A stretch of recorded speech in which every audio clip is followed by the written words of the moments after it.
Most of the people involved in our next story have returned to help us reconstruct the nightmarish events that began on a bright California morning in 1982.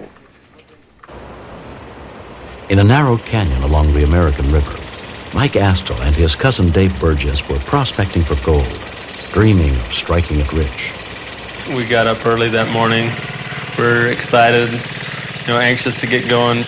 I started using the dredge first, sucking up the rocks and stuff with the big hose that he used to suck the gold out off the bottom with. And Dave was up on shore while I was down underneath the water. It was then when I heard this crunching sound.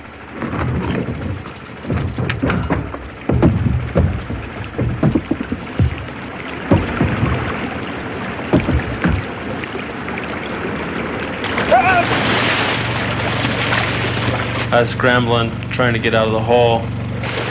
That's when I turned around and saw Dave underneath the water, pinned. I realized that he wasn't going to last very long underneath the rock without air.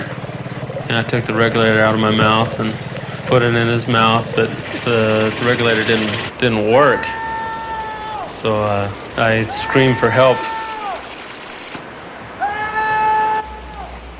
Just down the river, 3 other prospectors were heading into town to fix a broken dredger when Hungarian immigrant Joe Sully heard Mike's cries. I heard very, very quietly the yelling, and I yelled to my friends, "Hey, come on!" We crossed the bridge, and I saw already something is wrong. From the nearest campsite on the river, gold miner Bob Ellis rushed to help his neighbors. The instinctive thing for me to do was to try to lift the rock. But it was very heavy. It wouldn't budge. It was a frightful situation. Dave, I thought he was dead. All the time when we were running, I had the thought the worst happened. Gold miner is trapped under the water. The 1.5-ton boulder had pinned Dave just 3 inches below the surface of the water. He could see the air just above him, but could not reach it. I saw Dave's face. He lost consciousness already.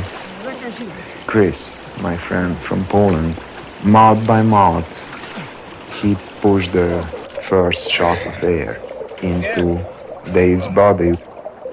Chris, he made no effort to move the rock. His priority was to get oxygen into Dave's lungs and thereby try to keep him alive. A professor of physical education visiting from Poland, Chris had special training in underwater mouth-to-mouth respiration. Seeing they were making no progress, another miner ran to find someone with the CB radio, who then drove to the top of the canyon to get a call for help out. The distress call was relayed to rescue units in the field. Medic 45, that's affirmative. Responding, American River Canyon. When Chris tired, Joe took over the cold and exhausting work of trying to breathe life into Dave. They alternated, unwilling to give up. One of the men remembered he had a large crowbar at his campsite and ran to get it.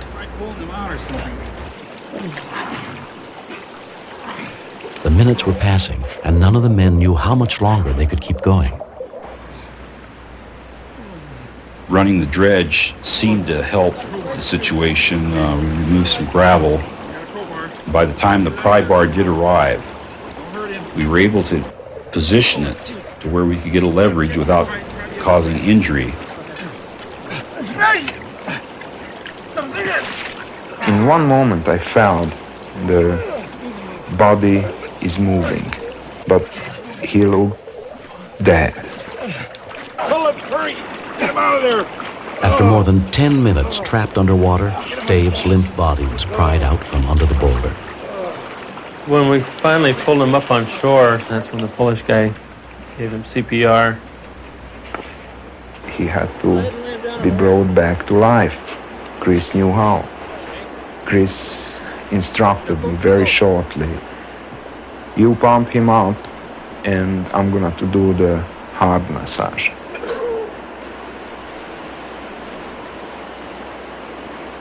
After the second push, he started to breathe, and that was the moment when Chris, in Polish, yelled, "Żyje, żyje," which means he's in life.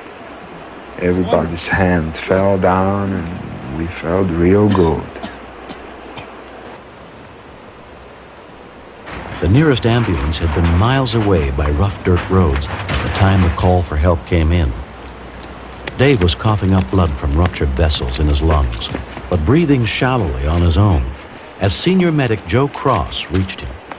When we arrived at the scene, Mr. Burgess was singing praises towards his rescuers. He was exhilarated to be alive, and he was praying quite a bit.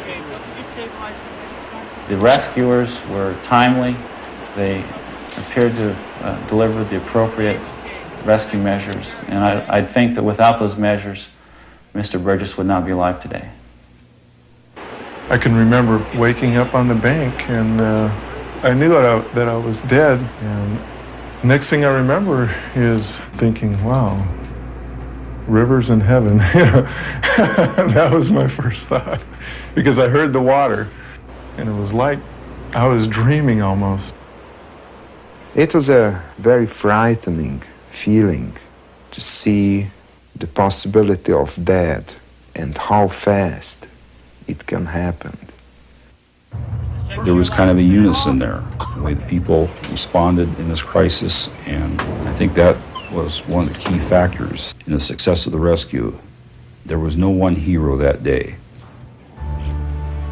Dave is no longer prospecting. He and his wife Lori live near Sacramento with the two sons he would never have seen without the aid of a half a dozen strangers on the banks of the American River. The men that helped my husband have a caring heart, because not everybody would have come to the call for help. Some people would have just said, I don't want to get involved, and I really admire them for that strength and courage to go and help to save my husband's life. It's just amazing that the right people were there at the right time. I consider my rescue a miracle.